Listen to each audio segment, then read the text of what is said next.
Happy Monday and welcome back to another exciting week of the Rocketeer Minute, where each and every day, Monday through Friday, we go over 1 minute of the greatest adventure movie Walt Disney's ever made, the 1991 Joe Johnston-directed feature, The Rocketeer. I'm one of your hosts, Jim O'Kane of TVDads.com. And I'm Hal Bryan, an airplane nerd from the Experimental Aircraft Association here in Oshkosh, Wisconsin. And Jim, speaking of airplane nerds from the Experimental Aircraft Association here in Oshkosh, Wisconsin, I brought a friend.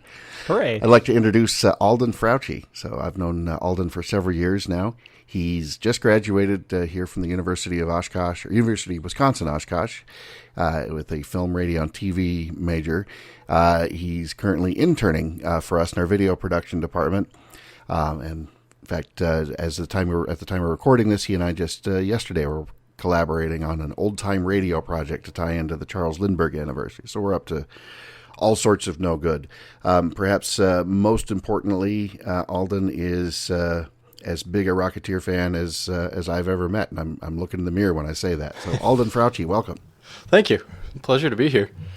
Thanks for the I got a bit of trivia. What's the does the University of Wisconsin Oshkosh have a mascot? I always wonder on mascots for different colleges.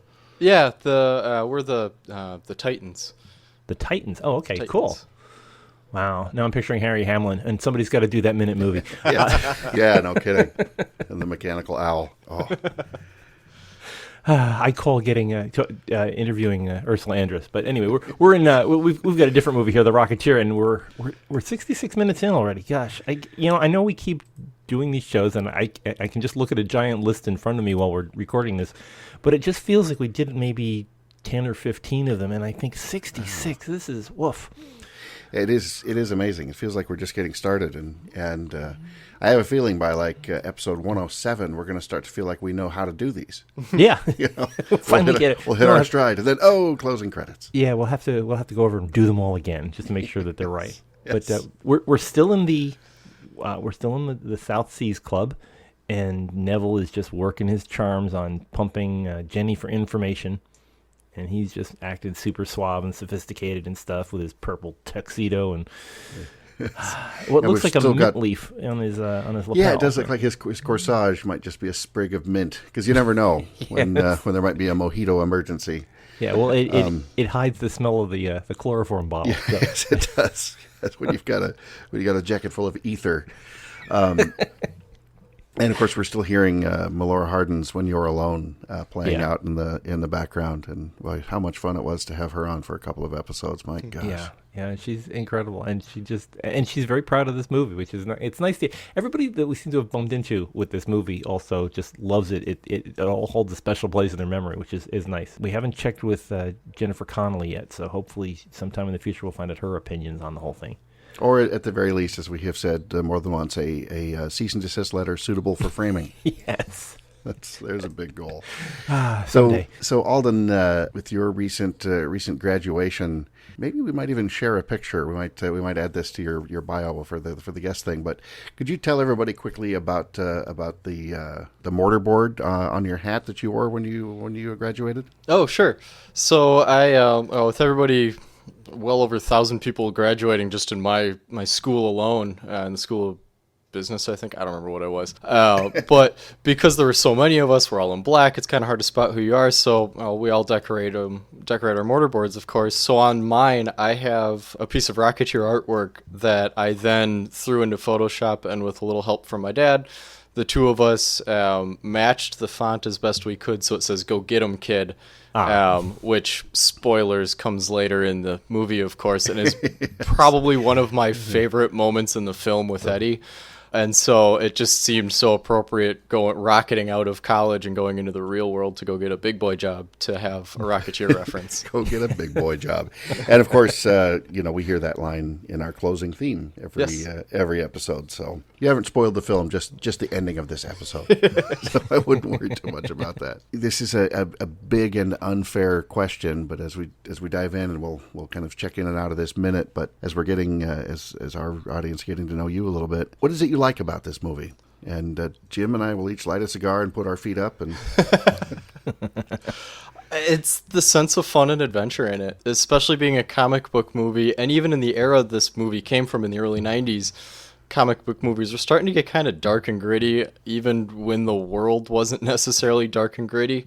And in a movie that has Nazis and saboteurs and all sorts of stuff that you could have gone really, really dark with, it still kept true to the Dave Stevens comic and the lightheartedness of the comic, even when you're dealing with some pretty heavy stuff. I mean, it's, 25 plus years before we hit the Iron Man movies and before we even hit something that's kind of lighthearted and fun. So they really were kind of way ahead of the time on that one. But it's also, I love this genre of kind of pulp action with just a hint of noir every once in a while. It just makes for a really fun watch and a really rewatchable movie. And it holds a special place in my heart because it's the first quote-unquote grown-up film that I ever watched. It's one of the few films I can distinctly remember the first time I watched it after an AirVenture, actually. Well, convention at the time. When I was 8 years old, and my dad and one of his friends who was in for the week got back from the airport, and they wanted to just do something, so my dad threw in the VHS of The Rocketeer.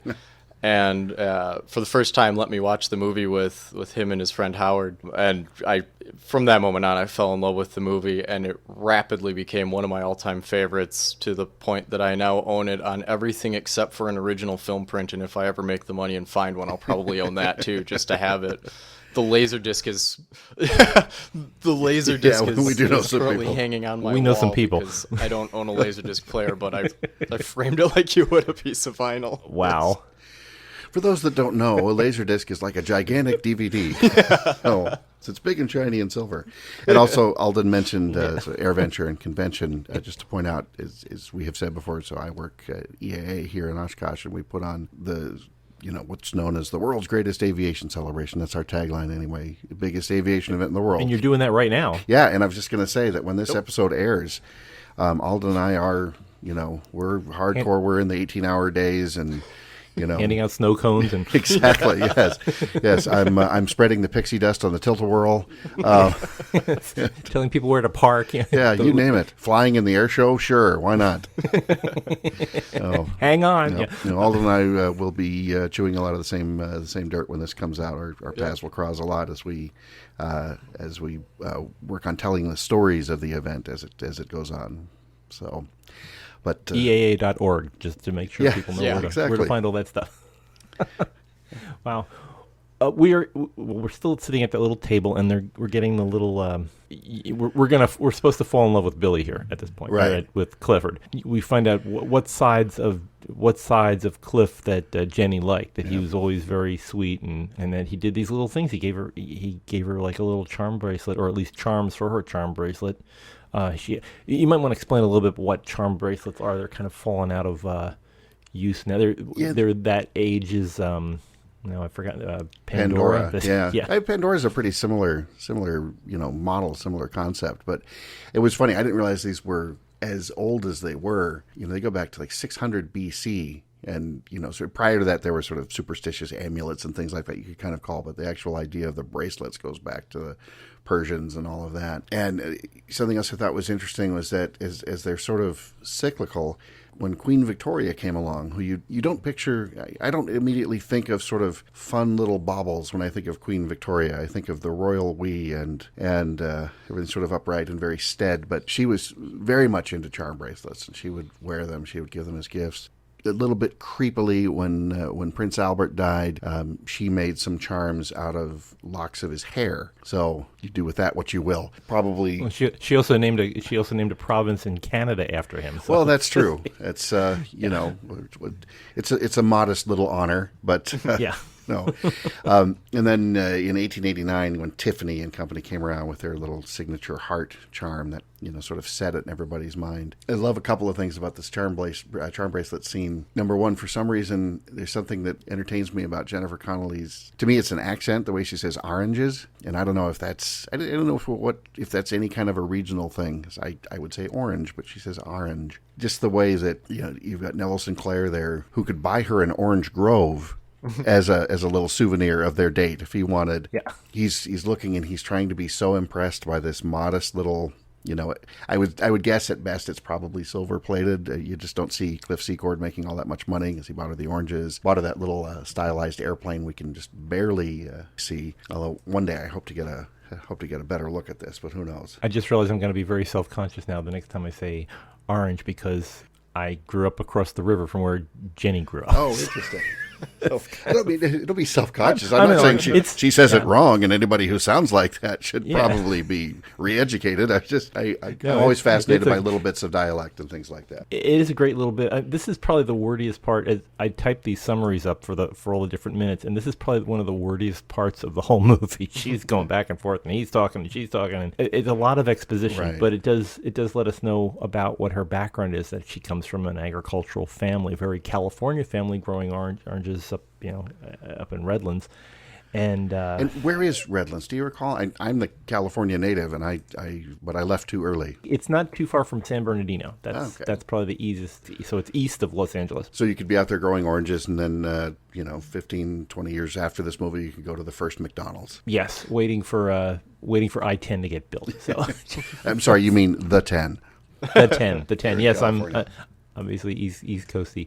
Too bad. Well, I guess it would be a really bad drive back in the 1930s.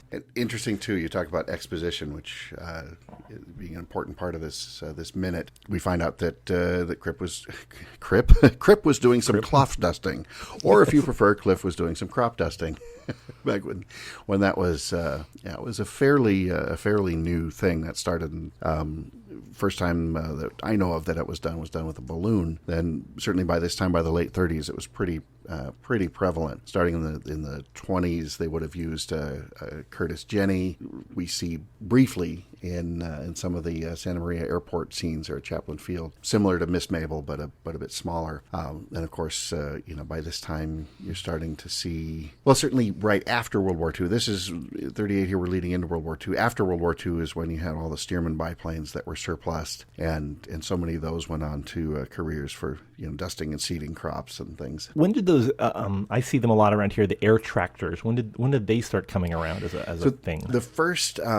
So that all kind of stems. There's a couple of sort of competing models. You got Cessna with the air tractor and Grumman the Ag Cat. Which, as some of you are listening to this right now, Alden and I are probably listening to a guy named Gene Soucy roar around over our heads in a highly modified crop duster Ag Cat.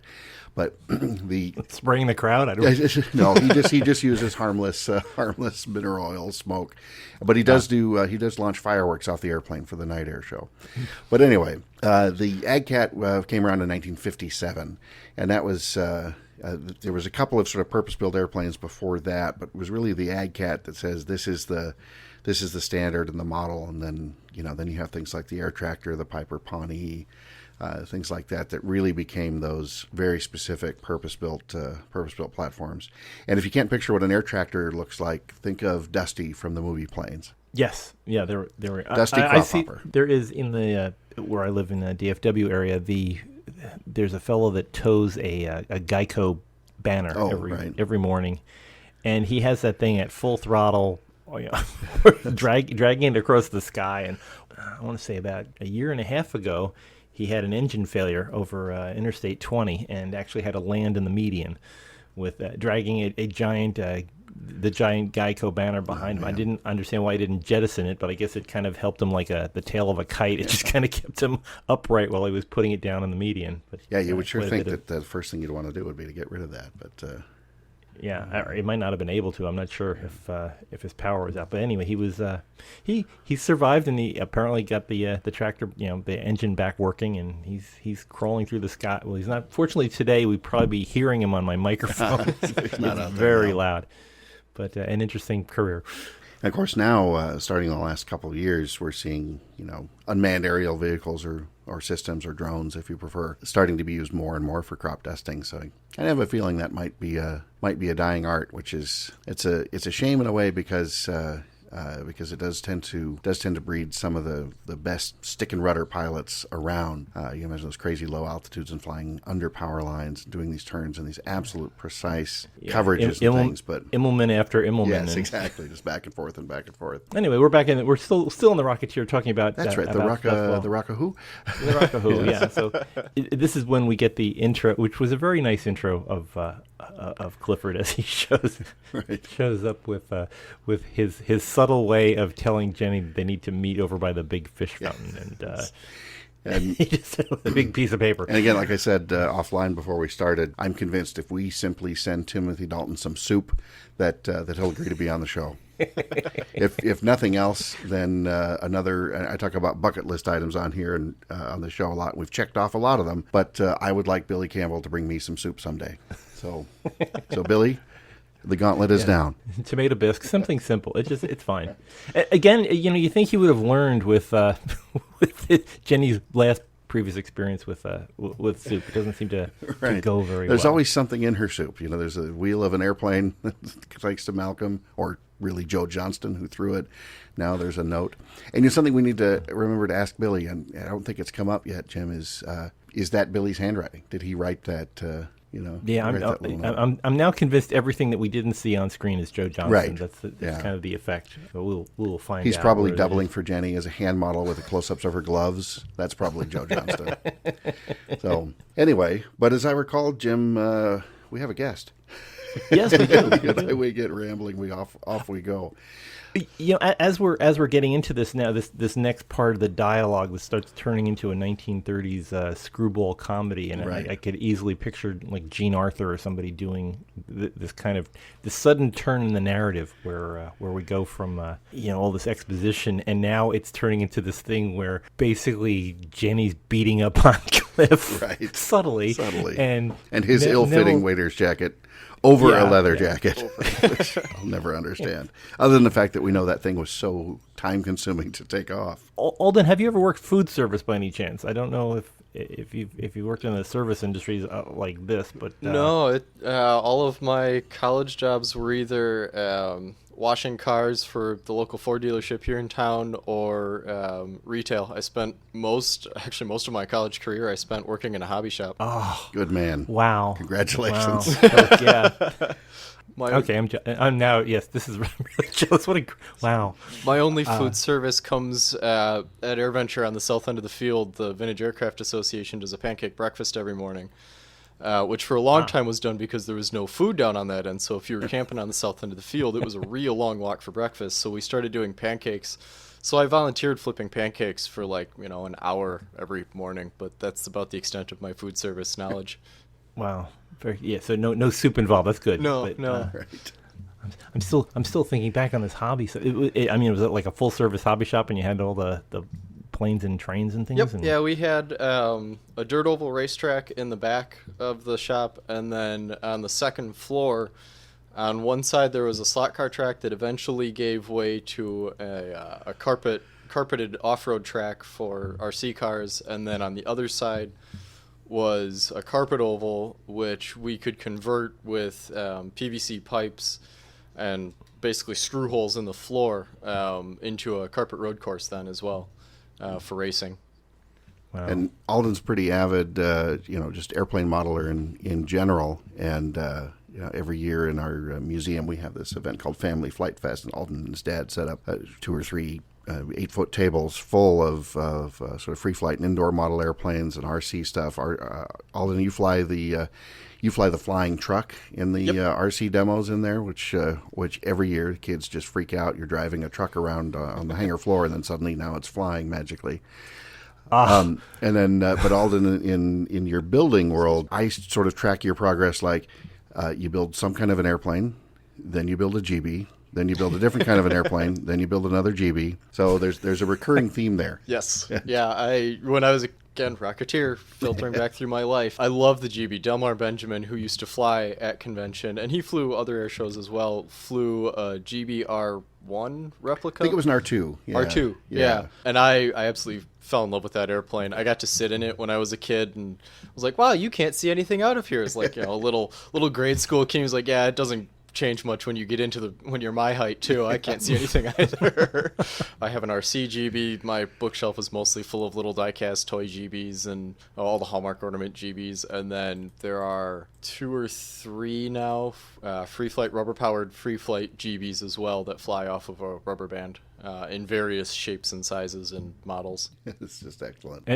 Are you fond of the Z, the R? Which are your? Do you have a favorite, or just the GB in general? I love the landing gear on the Z. I can't imagine that doing the split like that is really going to be all that good for your for streamlining, but it just looks really cool. Yeah. But I love just the barrel shape of the R2. I like the idea that they took an engine, like, all right, we'll just slap some wings and a tail on here and call it a day. And then at the very last minute, they said, "Wait, we need a place for the pilot. Let's give him a chair at the very back." Hollow out of back. Yeah, Yeah.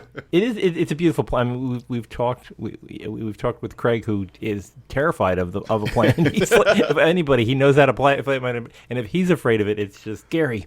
But And of course, as we're talking, I think Dunkirk will have just opened. Craig Hosking's latest big screen aerial endeavor.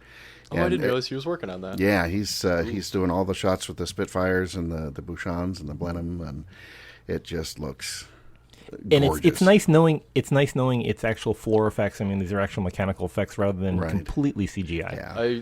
Last night I was watching a special feature that a friend of mine sent, and they were talking about how they got some of the aerial footage, and it's kind of fun to watch because they have the IMAX camera mounted on the aircraft with scaffolding. So, just like you'd mount a GoPro camera, like I'll be doing all of this week, mounting a GoPro, except for it's an IMAX camera. And I think it was Interstellar, the cinematographer described holding that camera, like taking one of your kitchen cabinets and then hoisting that up on your shoulder. So it's just a massive kitchen cabinet basically strapped to the side of the airplane to get these just stunning aerial shots. But I like that they're all practicals. I guess we have to wait till probably next year before GoPro comes out with their pocket-sized IMAX edition. Wouldn't be surprised. You have to admire Cliff managing to come up with a reason why he's delivering soup to.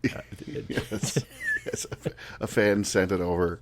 Yeah, he's doing his best. He's thinking on his feet as best as he possibly can. And then it never seemed to catch on though as a thing. I don't think the Rocketeer spawned people sending soup to each other. I don't think so. I always just think of the Seinfeld episode where Costanza is talking about being out on the beach, and there's a beached whale, and he's out getting very dramatic, and he said, "The sea was angry that day, my friends, like an old man trying to send back soup in a deli."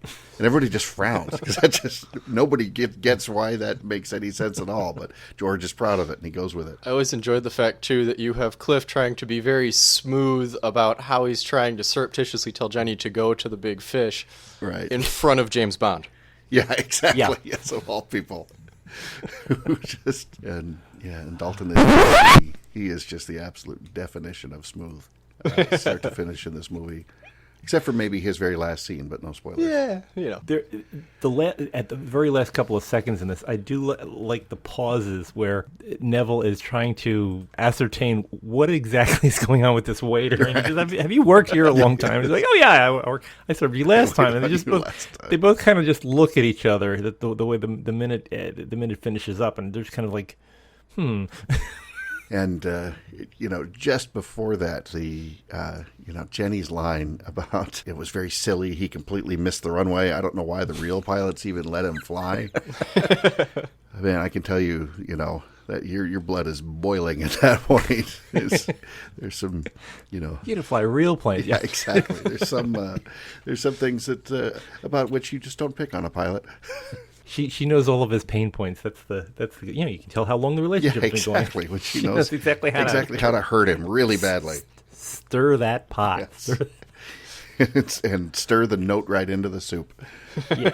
For those of you that do cosplay, please, somebody should really go to San Diego sometime, just like the Rocketeer as a waiter. Speaking of which, Scott Davenport, one of our listeners out there, as we're recording this, is either at or maybe just yesterday was at the D23 Expo, and he's walking around in his Rocketeer costume, which is looking really, really good. He's in line for one of Jamie Hick's rocket packs, but I've got to give Scott a shout out because he said he sent me a note. Everybody who stopped him and took a picture had to listen to a plug for the Rocketeer Minute podcast.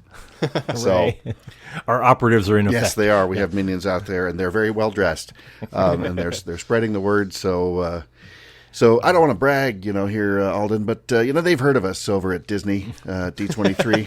We're kind of a topic of conversation. They haven't sent anything. We've heard nothing from their lawyers, so that's so far so good. That's pretty impressive, then. Yes, yeah. There is a restraining order with a big wax mouse sealed on the envelope that's just arrived, but otherwise, hopefully there's someone at D23. It will be talking about the Rocketeers. Yeah. If we could find some more out about that particular production, I'd love to have some more people on. And maybe, who knows, but before this ends, we've still got 50 or 40 odd things left to go here. So maybe we'll have somebody on to talk about that. Hear, hear. But stay tuned. We've sort of beaten this particular episode into the ground, but Alden, if you could join us tomorrow, we can talk a little bit more about soup and how to impress secret agents or Nazi spies, depending on how you're looking at it. So why don't we meet tomorrow over by the Big Fish and get a little further into this. For folks who would like to continue this conversation, as always, we are on social media, so check us out at all the usual sites: Twitter, Rocketeer Minute. Go to Facebook, facebook.com/Rocketeer Minute. Go to the big site, rocketeerminute.com, and you can catch up on all the previous episodes, and any future episodes will be appearing there as well. Find us on iTunes. Find us on Google Play. Please leave us a good review on iTunes or Google Play. That always helps us find more people who know things about stuff and can enjoy our show. And you can also subscribe to our daily podcast there and get it delivered to your little iPod or whatever you're listening to this thing on in your car or on your treadmill, and get this stuff delivered hot and fresh every morning. So let's pick this up tomorrow as we continue our week here in the South Seas with some soup on the Rocketeer Minute. So until next time, over and out.